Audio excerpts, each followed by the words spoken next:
En este vídeo vamos a explicar cómo entró en crisis el estado del bienestar.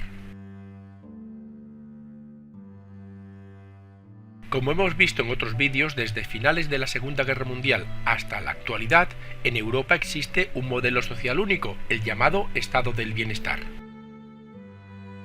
Dicho modelo está basado en complementar los derechos políticos democráticos con los derechos sociales y también los económicos. Pero, desgraciadamente, este modelo ha entrado en crisis a principios del siglo XXI. ¿Por qué? Pues vamos a verlo. A partir del 2000, los bancos de Estados Unidos crearon un nuevo producto, las hipotecas, que generaban intereses por sus préstamos y se las ofrecieron a clientes de dudoso cobro, ya que tenían pocos e inestables recursos. A esto se le llamó hipotecas basura o hipotecas subprime.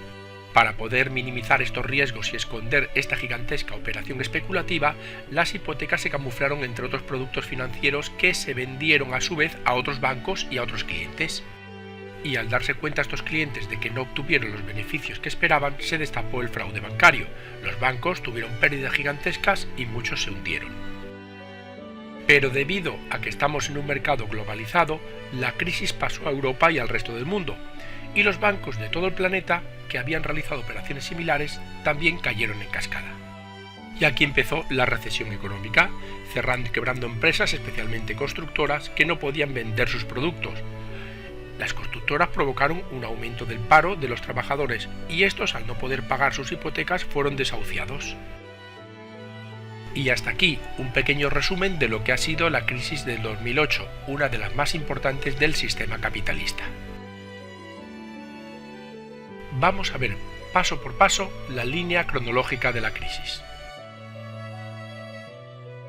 Todo empezó precisamente en el 2001, justo cuando finalizó la burbuja de las empresas .com, es decir, las tecnológicas.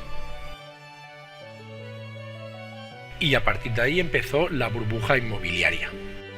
Se crearon créditos subprime y fondos especulativos y se concedieron créditos a clientes de escasos recursos para comprar viviendas. Pero ¿qué pasó 4 años después, en el 2006? Que el tipo de interés se triplica y los prestatarios, por tanto, no pueden pagar sus plazos. Un dato significativo era que el número de hipotecas en ese momento doblaba al de 1996. Al no poder hacer frente a las cuotas hipotecarias, se multiplicaron los créditos impagados y se extendió la crisis por todo el mundo. Las bolsas empezaron a vacilar, pero paradójicamente la bolsa de Nueva York, el Dow Jones, batió récords. Había una euforia en esos momentos en los mercados bursátiles, pero ya poco después varios bancos empezaron a anunciar pérdidas. Ya en el 2008, el cuarto banco de inversión de Estados Unidos, Lehman Brothers, se declaró en quiebra y hubo una caída estrepitosa de todas las bolsas mundiales, fue en cascada. Para intentar detener la sangría, el Banco Central Europeo inyectó en el mercado 100.000 millones de euros. Aún así, seguían cayendo en picado las bolsas y quebrando entidades bancarias.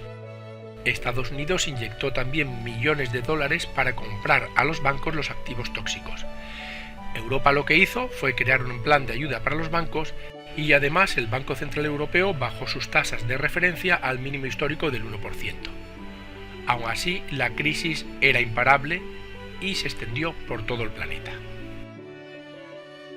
Esta sería la línea cronológica de la crisis vista desde el índice Standard & Poor's 500, que es uno de los índices bursátiles más importantes de Estados Unidos. Se le considera el índice más representativo de la situación del mercado real, ya que se basa en la capitalización bursátil de 500 grandes empresas que poseen acciones que cotizan en las bolsas de Nueva York o la Nasdaq. El índice captura aproximadamente el 80% de toda la capitalización del mercado de Estados Unidos. Aquí vemos cuando se inició la crisis, cómo va subiendo la bolsa, pero el bajón que pegó estrepitoso a partir del 2008. ¿Y qué consecuencias tuvo esta crisis? Pues muchas y variadas. La primera fueron financieras, porque se limitaron los créditos, las inversiones y quebraron los bancos. Las segundas estatales, al conceder los estados ayudas masivas de capital a los bancos. Para ello se tuvieron que endeudar, recortando por tanto los recursos públicos. A nivel económico hubo una quiebra de empresas al reducirse el consumo, un lógico aumento del paro y un aumento también lógicamente de los desahucios al no poder pagar las hipotecas. Y a nivel social pues hubo un aumento general de la pobreza y unos tremendos recortes sociales debido a que los estados tuvieron que pagar la deuda que pidieron para poder ayudar a los bancos. Vamos a verlo de otra forma. Para mantener el estado del bienestar, el Estado recauda impuestos de las empresas y también de los trabajadores. Pero cada vez hay menos empresas que cotizan y menos trabajadores, y los que lo hacen es por una cantidad inferior. Así que el dinero destinado a gastos propios y ajenos es inferior, con lo que el modelo conocido como el estado del bienestar se resiente. En resumen, que aumentan los gastos y disminuyen los ingresos. Aumentan los gastos porque se prestó dinero a los bancos y para poder pedir dinero prestado, el Estado tuvo que emitir deuda pública, que es una forma de obtener recursos financieros por parte del Estado, normalmente mediante emisiones de títulos de valores o bonos. Es una especie de fianza, por así decirlo.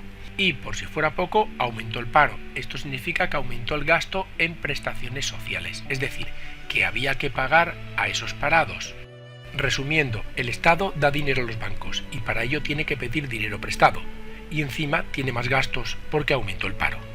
A todo ello se le une una disminución masiva de ingresos, hay menor actividad económica empresarial, menor consumo y menor número de trabajadores, y por si fuera poco los salarios son más bajos, con lo cual descienden todos los ingresos recaudados. ¿Y qué significa todo esto? Pues que los 4 pilares del estado del bienestar, educación, seguridad social, sanidad y servicios sociales, se resquebrajan.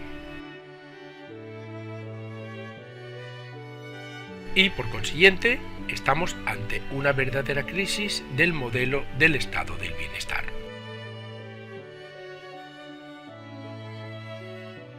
Y esto ha sido todo. Muchas gracias por escucharme y espero que te haya servido de ayuda. Para más información entra en yucam.com.